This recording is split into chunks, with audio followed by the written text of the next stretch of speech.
Hello दोस्तों, आप सभी का स्वागत है A1 गुरुकुल यूट्यूब चैनल पर। दोस्तों हम लोग इस वीडियो में देखने वाले हैं एसएससी एमटीएस हवलदार, जो दोस्तों आपका एग्जाम अप्रैल 2023 में शुरू होने वाला है।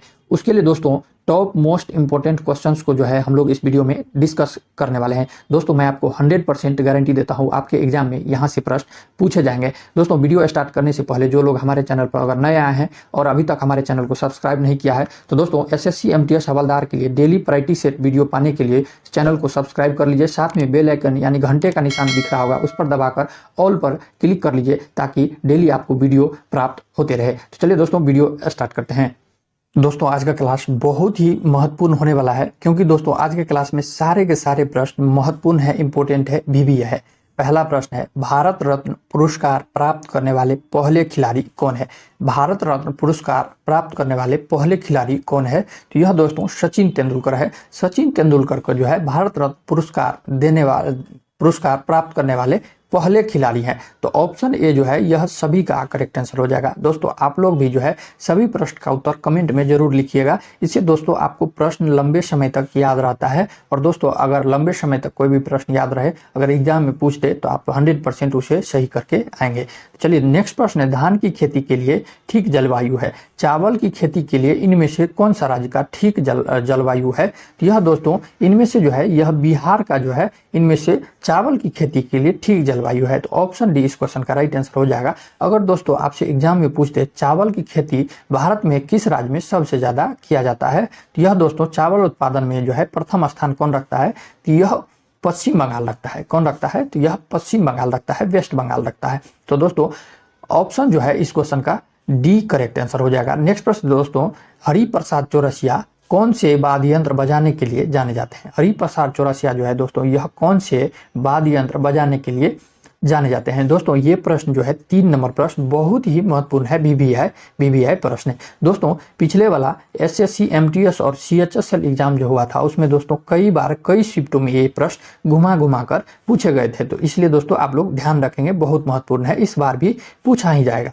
हरिप्रसाद चौरसिया जो है यह बांसुरी वादक है। क्या है? यह बांसुरी वादक है। दोस्तों अगर अभी तक हमारे चैनल को सब्सक्राइब नहीं किया है तो सबसे पहले आप लोग सब्सक्राइब कर लीजिए, क्योंकि दोस्तों इस तरह के वीडियो हमारे चैनल पर रोज अपलोड होते रहता है। नेक्स्ट प्रश्न दोस्तों, कृष्ण देव राय द्वारा लिखित अमुक्त माल्यद किस भाषा का ग्रंथ है? कृष्ण देव राय जो द्वारा लिखा गया जो है अमुक्त माल्यद किस भाषा का ग्रंथ है? यह किस भाषा में ग्रंथ लिखा गया है? तो यह दोस्तों तेलुगु भाषा में ग्रंथ लिखा गया है।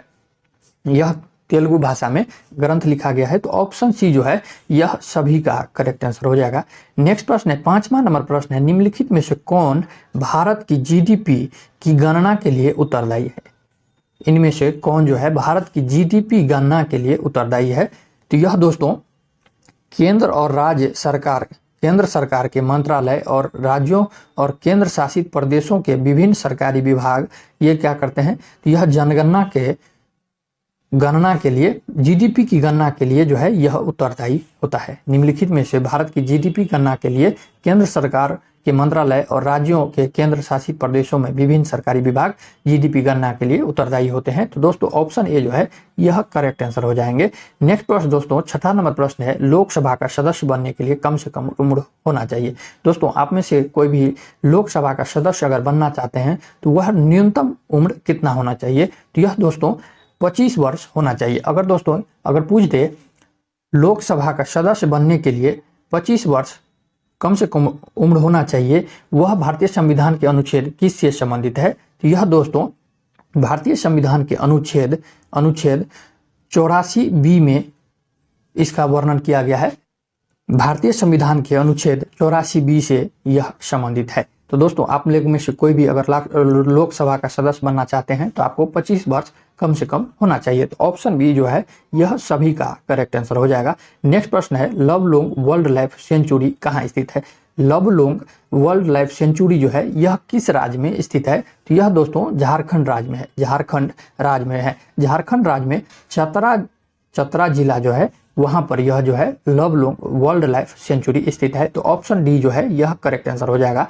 नेक्स्ट प्रश्न है, उत्तर भारत में प्रचलित मंदिर वास्तुकला की कौन सी शैली है? उत्तर भारत में दोस्तों प्रचलित मंदिर वास्तुकला की कौन सी शैली है? तो यह दोस्तों उत्तर भारत में जो है यह नागर शैली प्रचलित मंदिर वास्तुकला है। और दोस्तों अगर दक्षिण भारत की बात कर ले तो दक्षिण भारत में यह द्रविड़ शैली जो है यह प्रचलित मंदिर वास्तुकला है। तो आप लोग इसे भी ध्यान रखेंगे, दक्षिण भारत द्रविड़ शैली और उत्तर भारत नागर शैली। तो आप लोग ध्यान रखेंगे ऑप्शन ए जो है यह सभी का करेक्ट आंसर हो जाएगा। नेक्स्ट प्रश्न दोस्तों 9 नंबर प्रश्न है, राज्यसभा के बारे में कौन सा कथन जो है यह सही है। राज्यसभा के बारे में कौन सा कथन जो है यह सही है। तो दोस्तों आप लोग देख रहे हैं ऑप्शन बी जो है यह राज्यसभा के बारे में सही कहा गया है। राज्यसभा के निर्वाचित सदस्य जो है राज्यसभा के सदस्यों का चुनाव करते हैं। राज्यसभा के विधानसभा के निर्वाचित सदस्य जो होते हैं यह राज्यसभा के सदस्य को चुनाव करते हैं। अगर दोस्तों राज्यसभा की बात हो ही गया है तो दोस्तों राज्यसभा के बारे में और थोड़ा कुछ जान लीजिए। राज्यसभा को जो है यह उच्च सदन कहा जाता है और लोकसभा को जो है यह निम्न सदन कहा जाता है। दोस्तों राज्यसभा कभी भंग नहीं किया जा सकता, आप लोग ध्यान रखेंगे, बहुत महत्वपूर्ण है दोस्तों। राज्यसभा कभी भंग नहीं होता है। राज्यसभा के जितने भी सदस्य होते हैं उसमें से 1/3 सदस्य को हर एक 2 साल पर सेवानिवृत्त किया जाता है, यानी हटा दिया जाता है, पद से निष्कासित किया जाता है। तो आप लोग इसे भी ध्यान रखेंगे, राज्यसभा कभी भंग नहीं होता है। तो दोस्तों राज्यसभा को उच्च सदन भी कहा जाता है और लोकसभा को निम्न सदन कहा जाता है। नेक्स्ट प्रश्न दोस्तों 10 नंबर प्रश्न है, मकर संक्रांति के त्योहार को भारत के किस हिस्से में उत्तरायण के रूप में जाना जाता है। दोस्तों हाल ही में जो है मकर संक्रांति के त्योहार को भारत में के किस राज्य में उत्तरायण के रूप में जाना जाता है। तो यह दोस्तों यह गुजरात राज्य में जो है मकर संक्रांति को जो है यह उत्तरायण के रूप में जाना जाता है। तो गुजरात राज्य में जो है यह मकर संक्रांति त्योहार को जो है यह उत्तरायण के रूप में जाना जाता है। तो दोस्तों आप लोग ऑप्शन बी जो है यह करेक्ट आंसर हो जाएगा। दोस्तों बहुत ही महत्वपूर्ण प्रश्न है, जो लोग इस बार एग्जाम देंगे सभी लोग ध्यान रखेंगे, बहुत ही महत्वपूर्ण प्रश्न है।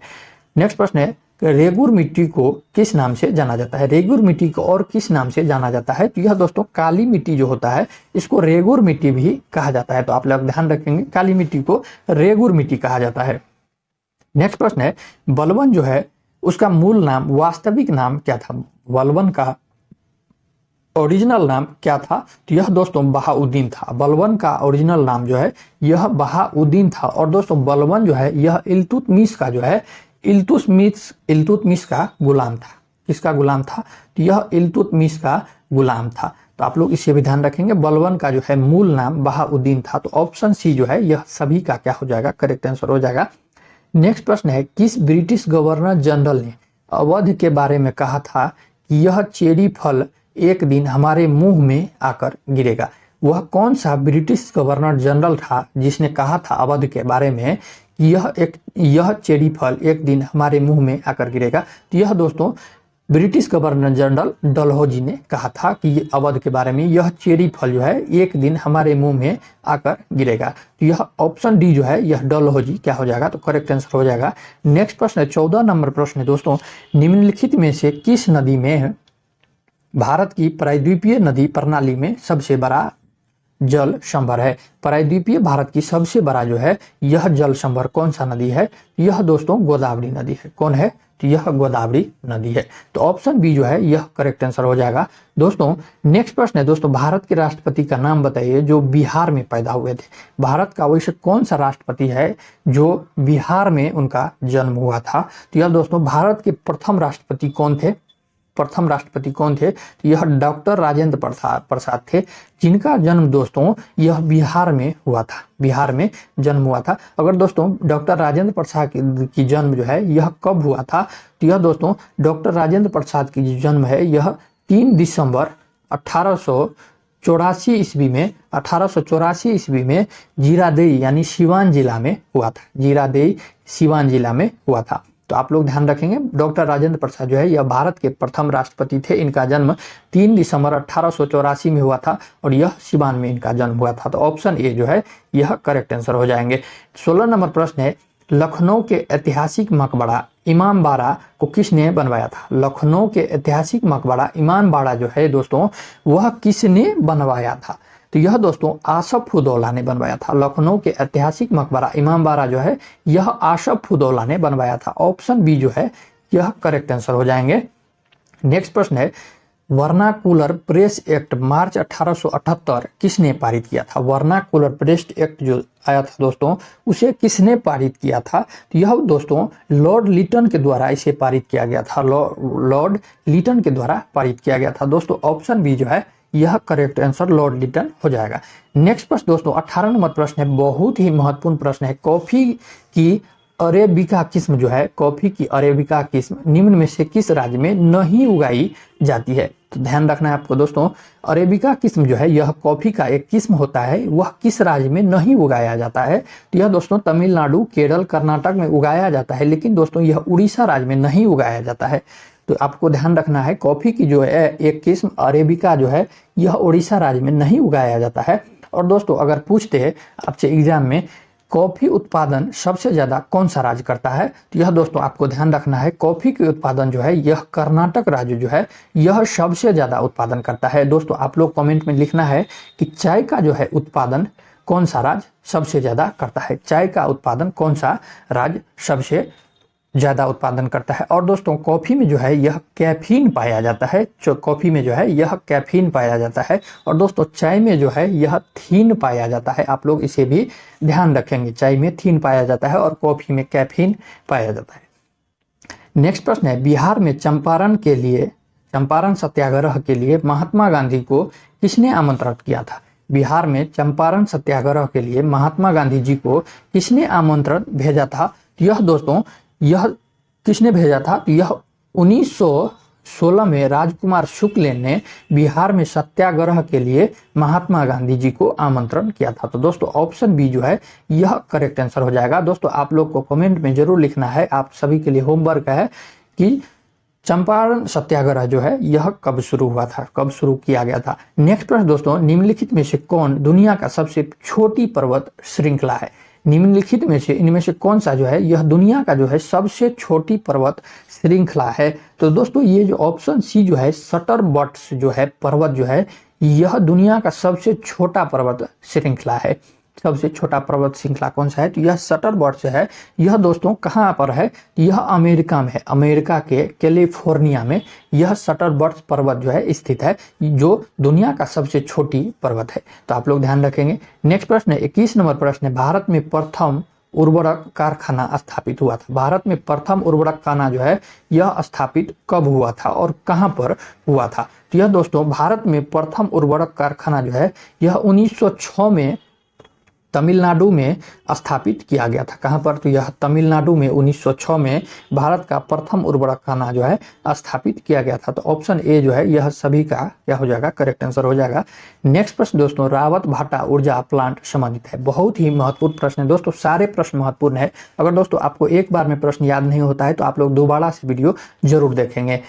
नेक्स्ट प्रश्न है दोस्तों, रावत भाटा ऊर्जा प्लांट जो है यह प्लांट किससे संबंधित है? यह किससे संबंधित है? तो यह दोस्तों आणविक ऊर्जा से संबंधित है। रावत भाटा प्लांट जो है यह आणविक यानी अणु ऊर्जा से क्या है?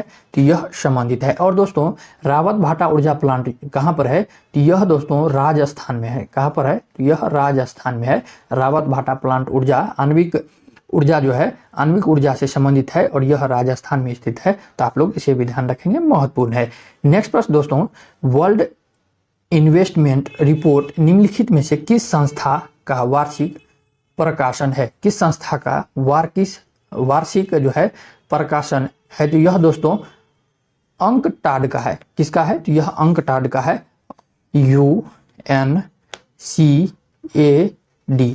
यानी कि दोस्तों वर्ल्ड इन्वेस्टमेंट रिपोर्ट निम्नलिखित में से किस संस्था के द्वारा वार्षिक प्रकाशन है? तो यह अंकटाड के द्वारा प्रकाशित। दोस्तों अंकटाड का फुल फॉर्म क्या होता है? तो यह दोस्तों वर्ल्ड इन्वेस्टमेंट रिपोर्ट अंकटाड जो है यह इसका the United nation conference on trend and development होता है, इसके द्वारा जो है यह जारी किया जाता है। तो दोस्तों ऑप्शन सी जो है यह करेक्ट आंसर हो जाएगा। नेक्स्ट प्रश्न दोस्तों, दुनिया में निम्नलिखित में से किस देश का संविधान जो है यह सबसे छोटा है? निम्नलिखित में से कौन सा जो है किस देश का संविधान जो है यह सबसे छोटा है? यह दोस्तों अमेरिका का जो संविधान है यह दुनिया का सबसे छोटा संविधान वाला देश है। अमेरिका का संविधान जो है यह दुनिया का सबसे छोटा संविधान वाला देश है। और दोस्तों भारत की संविधान की बात कर ले तो यह दुनिया का सबसे बड़ा यह संविधान वाला देश है। भारत में जो है सबसे बड़ा संविधान किसका है? तो यह भारत देश का है। तो आप लोग इसे भी ध्यान रखेंगे, सबसे छोटा अमेरिका का है। नेक्स्ट प्रश्न है, नीली क्रांति का अर्थ क्या है? नीली क्रांति का अर्थ, नीली क्रांति जो है यह किस उत्पादन से संबंधित है? नीली क्रांति वह कौन से किससे संबंधित है? तो यह दोस्तों नीली क्रांति जो है यह मत्स्य पालन से संबंधित है। मत्स्य पालन को नीली क्रांति कहा जाता है। नीली क्रांति का अर्थ है तो दोस्तों ऑप्शन बी जो है यह करेक्ट आंसर हो जाएगा। चलिए दोस्तों आज के क्लास में इतना ही रहने देते हैं, मिलते हैं नेक्स्ट वीडियो में। अगर यह वीडियो आपको अच्छा लगा हो और हमारे चैनल पर नए आए हो तो चैनल को जरूर सब्सक्राइब कर लेंगे, साथ में बेल आइकन भी प्रेस कर लेंगे ताकि जब भी वीडियो अपलोड हो तो आपको नोटिफिकेशन मिल जाए। चलिए दोस्तों मिलते हैं नेक्स्ट वीडियो में, तब तक के लिए जय हिंद जय भारत।